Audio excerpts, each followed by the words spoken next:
So you bring up a very important question about caregivers and how they impact the quality of life of our patients undergoing treatment and how their own quality of life is impacted by therapies.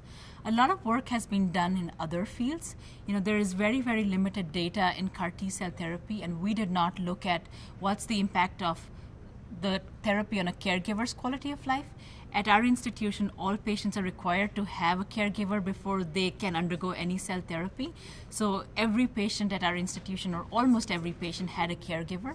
But future studies will answer the question of what's the impact on a caregiver's quality of life.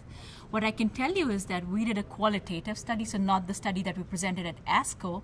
This was a study that was presented at the NCCN meeting in March 2019, where we interviewed patients undergoing CAR T-cell therapy, and we also interviewed their caregivers. And what we found was undergoing CAR T-cell therapy is a very, very stressful time, both for the patients and for their caregivers. And it becomes especially stressful for the caregivers when the patients are experiencing toxicity. So some patients and their caregivers reported that when they had neurotoxicity, the patients remembered nothing, and they were totally obtunded, as we would see often with patients with neurotoxicity. And so it was just their caregiver having to deal with that.